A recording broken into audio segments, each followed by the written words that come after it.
Hello and welcome to Leveraging AI, the podcast that shares practical, ethical ways to leverage AI to improve your efficiency, grow your business, and advance your career. This is Isar Meitis, your host, and this is going to be the last episode of 2023.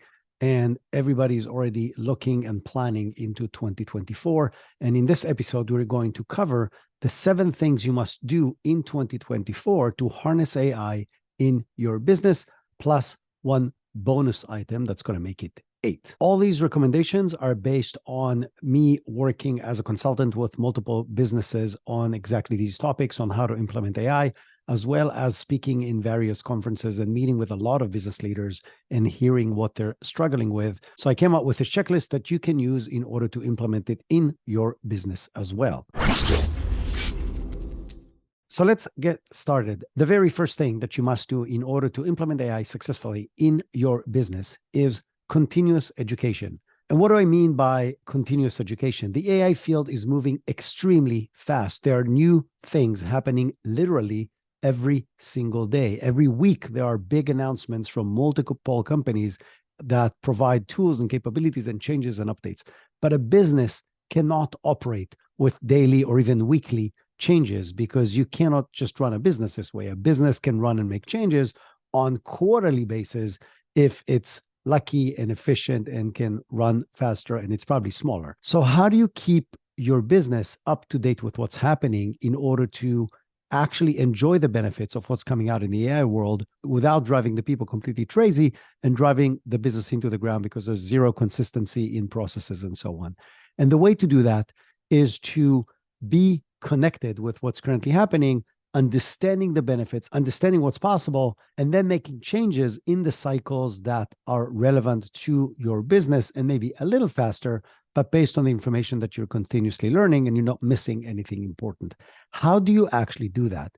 The first thing is you follow the right people, right? So you're listening to this podcast is a great step forward. So leveraging AI is just one AI podcast. There's multiple others, and you can find others that are relevant to the topics and the style that you like. You need and should follow relevant people who share AI relevant tips, whether it's strategy or tactics or tools on your favorite social platform. So whether it's LinkedIn or Facebook or TikTok or Instagram or YouTube, it doesn't matter where, or X, find people who are practitioners and experts on this topic, follow them and stay up to date. Sign up to various newsletters. Multiple companies and individuals have newsletters who share news and updates and things that they're doing and achieving. I highly recommend blending news about the industry so you understand what's going on, as well as updates on what people are actually doing, specific use cases and tools, because these are a lot more practical for the business, and the mix of the two will allow you to really understand what is happening. The next level of learning can happen by taking courses. So multiple organizations are offering courses for AI. Different courses are geared for different situations, different organizations, and different people. We provide a course under the Multiply brand that is a 4-session course, 2 hours each. It's an in-depth course that is cohort-based. So we get together a group of business leaders or wannabe business leaders into the same cohort. I'm leading the conversation, the training, but a lot of the work is hands-on work together with the other people because we feel that is the best way to learn. I will share a link to the course in the show notes so you can find it very, very easily. But if you want to type it, it's Multiply, which is the name of my company, which is spelled multiplai.ai/AI-course. That's really long. That's why I'm going to put the link in the show notes. But in the spirit of getting everybody prepared into 2024, I'm going to give, for the first time ever, a 24% discount. If you use the promo code KICKOFF24, all lowercase, when you sign up for the course, you will get a 24% discount, which is the biggest discount we ever gave. But I really think it's important to start 2024 with the right foot forward. So that is for education. And as I mentioned, you got to continuously do this. One of the ways to continuously do this leads us into the second and really important item of this list, which is start an AI committee in your business. What is the AI committee and what does it do? The AI committee role is to be always up to date, to drive the usage of AI in a safe and effective way within the business. So who needs to be in that committee? You want in that committee people from the different departments and different aspects of your business: sales, marketing, HR, business development. If you are writing software, then people from that side as well. So basically every department in the company needs to be represented, or at least most of them. The type of people you want in there are preferably geeks that will actually enjoy using AI and exploring it and testing it, because then you'll get a lot more out of that process. You also want at least one person, but maybe more, and preferably the CEO, out of the leadership team of the organization. Why? Two different reasons. One, it shows that you're leading by example, meaning people in leadership actually care and they're a part of the process. And two, it gets the buy-in immediately. So everything the committee decides can immediately put into action, versus now having to go through several different approval processes, which will slow down and reduce the effectiveness of the committee. Now, if you're not in a leadership position in your organization, you can actually be the one that's initiating this. You can come up to your higher ups, show use cases and relevant examples that are relevant to your industry, to your company, to your higher ups, and say, I want to be the one championing this within our business.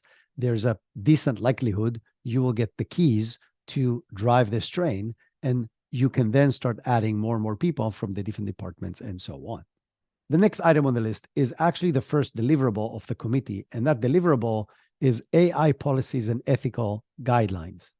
Multiple surveys in the past few months have found that people in organizations use ChatGPT, whether there are guidelines or there aren't. And even in cases where it's not allowed to use ChatGPT or other AI tools, people are using it on their phones, they're using it on their tablets, and so on. So your ability to prevent people from using AI is very limited, and it's actually wrong, because it can drive a lot of business efficiencies. What you want is you want people to use AI in a safe and ethical way. What does that mean? It means you need to define the guidelines of do's and don'ts. You cannot use customer information. You cannot use proprietary information. If you want to use this kind of information, it can only be through this interface that we control, and so on. So you need to define the do's and don'ts, and you also need to consider the ethical aspects. What do I mean by ethical aspects? It is very easy today to do things deep into the gray area of what is not acceptable in any business, and may or may not be acceptable based on the core values that your business has and the way you want your business to look like. As an example, salespeople in most cases get compensated through sales and commissions, and convincing people in specific things is part of what they do for a living. But there's a very clear red line of what you should and should not do in order to convince people. And it's very easy to cross that line with AI today. And that's just one simple example. So define clear guidelines, have the committee, and that's one of the reasons you have people from multiple departments. So these guidelines are comprehensive and are inclusive of everybody in the business, including your ecosystem, your clients, your suppliers, and so on. All of that needs to be defined in those guidelines of what you should and shouldn't do. The next few items include different assessments that you need to do in order to prepare your business to use AI effectively and safely. The first one is a strategic assessment. So what do I mean by a strategic assessment?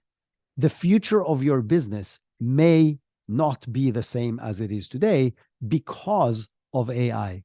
That means that your clients 2 years from now will most likely have different needs than they have today, because AI will be available to them.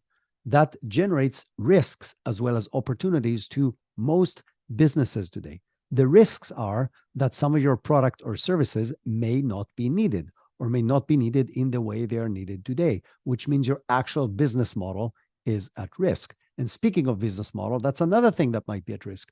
People who charge based on billable hours may have a serious issue once everybody understands that you can do in minutes what used to take a week. So if you have a law firm and most of your revenue comes from billable hours, and people will understand that prepping different materials that used to take 3 weeks to 2 paralegals now take 2 hours to 1 paralegal, well, guess what? You lost that revenue of those 2 paralegals times 3 weeks. So doing that strategic analysis and understanding what are the risks, but also what are the opportunities that are available to your business because of AI. So what do I mean by opportunities? There might be services or products that you were not able to provide before because it was too complicated. The overhead didn't make any sense. The ROI was too long or not high enough. Whatever the case may be, that may not be the case anymore because AI tools and AI capabilities may allow you to provide these services as add-ons or as a replacement to the stuff that you're doing today. So in summary, the first assessment is a strategic assessment to evaluate whether the products and services that you're providing today is what your clients would want to buy from you a year and a half, 2 years, 3 years from now, and make the adjustments that are required in order to drive growth to your business versus the other way around. The next assessment is an HR assessment. Now that you know where the company wants to go, and now that the committee has a better understanding of what are the skills that are required within the business in order to achieve those goals, you need to look very carefully at the human resources that you have in the business right now. Do the people in the company have the skills that are required in order to achieve those goals with AI? Some of it will require reskilling of large groups within the company. Some of it will require hiring new people in order to get the skills and the talent that is required to make that next step. And like in any one of those situations, some of the people that will not be able to adapt to that will need to leave because otherwise they will hold you back from doing things better and faster than you're doing right now. So that's an HR gap assessment through the lens of the required AI skills, in addition to the other things that you're looking at in the HR world. The third assessment is looking for low-hanging fruits. What I mean by low-hanging fruits is use cases where AI can add significant efficiencies to existing processes that happen within your company. This comes from looking at literally every department, and within every department, looking at the major processes that are happening, and then diving a layer deeper and sometimes 2 layers deeper to look at the different steps that happen in the different processes and checking whether AI can either completely eliminate or make specific steps significantly more efficient. This is a very tactical bottom-up approach that complements the top-down approach of the strategy. And my recommendations with the clients that I'm working with is to do both at the same time. The low-hanging fruit approach gets you quick wins and a buy-in from everybody in the organization, including owners and board and so on, because you're showing actual immediate results. It frees cash, it generates more revenue, and then it's a lot easier to do the bigger things that are connected to the strategy of the business. So how do we identify these AI low-hanging fruits? You are looking for things that are repetitive, that requires data analysis, that requires data prediction, that require some human input, but not a huge amount of human input. So if you want to rewrite your business strategy, don't completely hand over to AI. But if you're looking to write posts, write a draft of a proposal, evaluate customer reviews, and so on, AI is amazing at doing those kind of things. So if you can find these things that have 2, 3, or 4 of the things we just mentioned that are either repetitive, require data analysis, require data prediction, or require an average amount of human input, any combination of 2 of these or more will represent an opportunity for AI higher efficiencies. The next item on the list is develop an AI plan. So now that you know where you're going, you know the strategy and where you want to be, you know some low-hanging fruits, you have a committee in place, and you know the HR skills, you need to develop a plan on how you're actually going to start implementing these things within the business. The plan needs to, first of all, define the long-term goals of the plan, but then it also needs to add different KPIs, including leading KPIs, because if you're going to wait to see, we're going to gain 30% efficiency in the marketing department, it may very well get there, but it will take you 9 months to get there. And if you're not evaluating anything in between, well, once you get there, it's going to be too late. So adding leading indicators such as, have we established a committee? How frequently is the committee meeting? What kind of recommendations has the committee made? The committee needs to make 3 recommendations in the first 3 months of its existence that drive significant efficiencies in departments 1 to 3. Now you have a KPI that is short-term leading indicator to what should be the long-term outcome of the process. The next item on this checklist that will prepare your business for successful AI implementation is to encourage AI usage. So how do you encourage usage? Well, you make it a thing. How do you make it a thing? You have an AI item or items on every weekly all hands meeting. You have AI related topics on your team meetings. You share wins from different aspects of the organization or people that have implemented AI successfully. You yourself, as a leader, talk about stuff that you've tried. You share it on a Slack channel. You talk about this in meetings. So other people will want to have that conversation with you.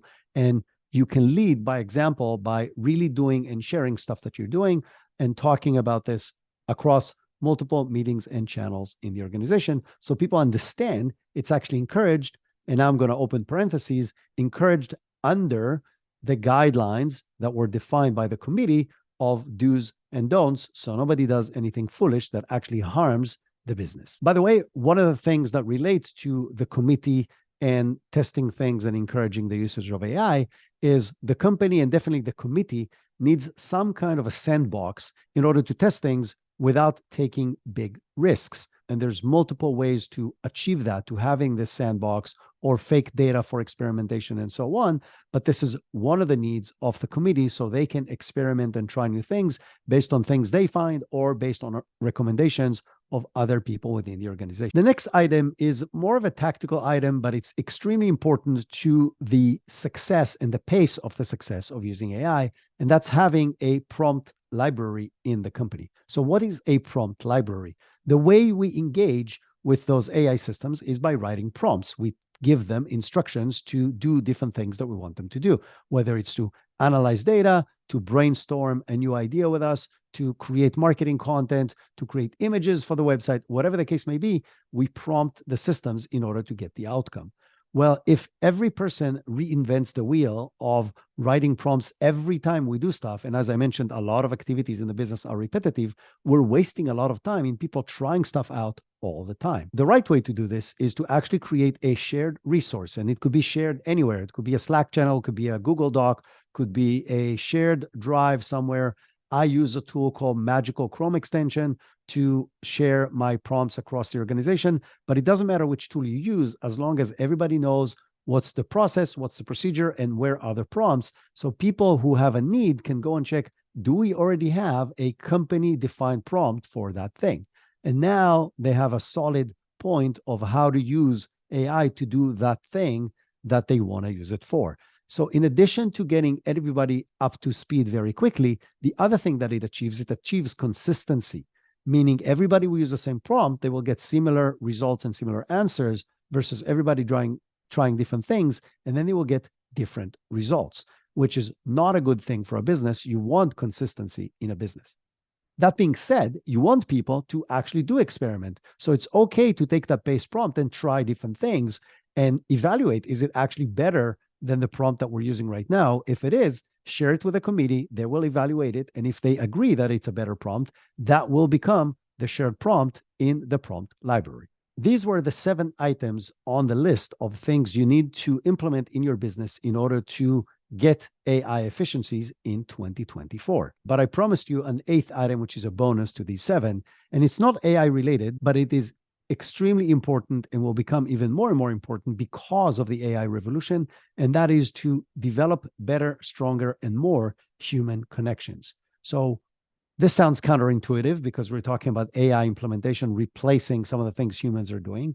So why is human connection so important? It is important because by using AI tools, most companies will be able to do the day-to-day really well. There has been ample research in the past 6 months showing that people that are less skilled get significantly more benefit using AI than people that are highly skilled. And the aggregation of that will do the same for businesses. So businesses who were below average will gain much more benefit if they implement AI successfully than businesses who are doing extremely well, which means all the gaps between businesses are going to shrink. So what is going to be the differentiator between all those businesses that can do everything pretty well? Human relationships. How many and how deep are their relationships with people in their ecosystem? Suppliers, client, their own employees, and so on. How do you do that? Go to conferences, shake hands, attend events, create your own events, create a live show that you do regularly and meet with your audience and so on. Any way that you can to build human relationships will differentiate you and will differentiate you once AI becomes very common and everybody can do everything pretty well. So that's it. Quick recap on what you need to do coming into 2024. Continuous education, AI committee, AI policies and ethical guidelines, 3 different assessments: strategic assessment, low-hanging fruits assessment, and an HR assessment.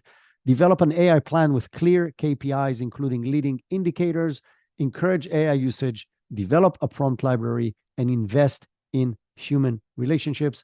As I mentioned, if you want to take the course, our next cohort starts on January 15th, and you can use the promo code Kickoff24 to get 24% off. It's a very significant discount. I hope to see you there. And I wish all of you a Merry Christmas, Happy New Year, Happy Holidays, and have a kick-ass 2024. Keep on exploring AI, keep sharing what you learn with the world, and have an amazing year.